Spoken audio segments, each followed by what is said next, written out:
Hey everyone, it's Joy here for Heffy Doodle. Today I created a fun Halloween scene card doing some ink blending and some die cutting with products from their newest release. I also have a couple tips for you during this video, so hang on for those. Okay, I'm going to start with the Elm Street dies here, and I need to cut out this frame because I need the centerpiece and the frame. So I'm die cutting that from white cardstock, and then off camera I'm going to die cut this from black cardstock. I want the center to be white because this is where we are going to create our scene for this Halloween card. This is what we're going to be doing our ink blending and stenciling on. And then the frame, when I die cut that from black, is going to be part of our scene, but I need that to be black. So I am using Tim Holtz moon masks. I've got the largest one here. I'm going to tape that down into the center and we are going to do some ink blending. I want to create a fun, spooky sky. So I decided to go with some purples. So I'm starting here with the Wilted Violet, and then I will bring in the Villainous Potion. Both of these, well, all of the inks that I'm using are Distress Oxide inks. So here's the Villainous Potion around the outside edge. And I'm just going to blend these till I get a nice good blend together. I am going to wipe off my stencil really quick because I want to use Shaded Lilac, and that's a very light purple just around the edges, and I did not want to pick up the ink from my stencil. So once that's done being ink blended with all the purples, I'm going to bring in some black soot because you got to have black soot when you're creating a spooky night scene. So I'm just going to add that around the edges, and I used a smaller blender brush to add that in so the black would not overtake the whole purple scene. Now I'm using the second piece to that moon mask. This is going to add details to the moon. I'm using the Shaded Lilac, and I'm going to be very light-handed with it. I don't want this to be too dark, but I do want that detail. And then I'm just going to brush on some more of that Shaded Lilac, just very lightly to soften the stark white that was the cardstock. So now we have this nice purple moon. I also decided to bring in some spooky clouds. I have never done this on a background, and I've been thinking about it for a while, so this is totally perfect. This is Heffy Doodle's Cloudy Skies stencil. I'm actually going to start with some hickory smoke because I don't want to go too dark on these clouds. I still want to see this moon. I still want the moon to feel like it's lighting up the sky. So I'm just going to use this one side. I'm going to keep it really, really simple. Again, using the hickory smoke, working my way down.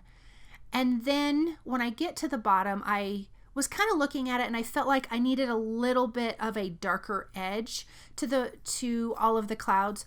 So I decided to bring in the black soot. And I feel like that really made a huge difference. So I want to go around the edges one more time, going a little bit over the top part of that moon and the bottom part of the moon. Then I will bring back in that Cloudy Skies stencil and just very lightly at the bottom, just brush on some black soot. I don't want to get rid of that hickory smoke gray, but as you can see, that really brings in the spooky effect. Okay, so I'm going to finish just ink blending at the top there. And the next stencil that we're going to bring in is the Sleepy Hollow stencil. And you guys, I'm in love with the stencil. As you can see, there's quite a bit of images on here. I'm just going to stick with the tombstones, and I'm doing that right at the bottom using the black soot ink at the bottom of our scene here. Now there's also a couple little bats which I'm going to bring in as well, but when I peel this back, look at how cool that looks against that fun purple background. Now this tree is part of the Elm Street dies, and then of course there's a haunted house. And then I have the Happy Halloween shadow die, and I'm just putting everything in place so I can see where exactly I want to stencil on my bats. I think it's a good idea to lay out your images so that way you can get the whole view of what your scene's going to look like. So I'm going to bring in some bats here. I will stencil up a couple on this side, so it's going to be underneath the sentiment, but it's on the moon and partly off the moon, and then I'm going to bring in a couple more up here. But I like odd numbers of things, and I think it's very pleasing to the eye. So I'm going to add one more over here. I'm going to move that tree out of the way and then stencil one more big bat. And again, I'm using the black soot. Okay, so I'm die cutting the house and the Happy Halloween. This is Heffy Doodle's little die cut machine. It's totally perfect for little dies like this. I am die cutting these from black cardstock. I want all of this to feel dark, so it's going to be purple and black. And I totally am in love with this scene. Here's that super cute, well, it's not cute, it's spooky. The spooky Halloween tree. I'm going to die cut that from black cardstock also. Okay, here's my first little tip. Adding dimension to scripty sentiment dies. It's really hard to add foam tape behind these kind of things if you're not going to use the shadow, because I'm not. So I like to die cut a minimum of 3 of the same color cardstock. So all 3 of these were in black, and then adhere them together, and you already have nice, fabulous dimension for your sentiment. On my card base, my A2 size card base, I adhered a piece of black cardstock. I did not want any white cardstock showing through. And then for that black frame that I talked about earlier that I die cut from the Elm Street dies, I am adding just a single layer of foam tape because I do want that to have a little bit of dimension. I'm just going to put that in place, making sure I'm adhering it in the right orientation. And then I'm going to adhere our inked background right in the center, and that's going to pop down in and just kind of get pushed back. Behind the tree, I have added some foam tape and a little bit of liquid glue, and it's going on top of the frame at the bottom and the side. Okay, here's my second tip. This haunted house has all of these windows. I did not want to color anything yellow behind it, so I just added some vellum to kind of wash out the background so you don't see it, but you can still see through the windows.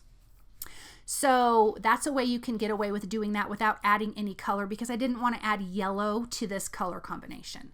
So I added some foam tape at the top, a little bit of liquid glue at the bottom, because again, I'm adhering the bottom to the frame and the top to the background panel, so it needs a little bit of foam tape.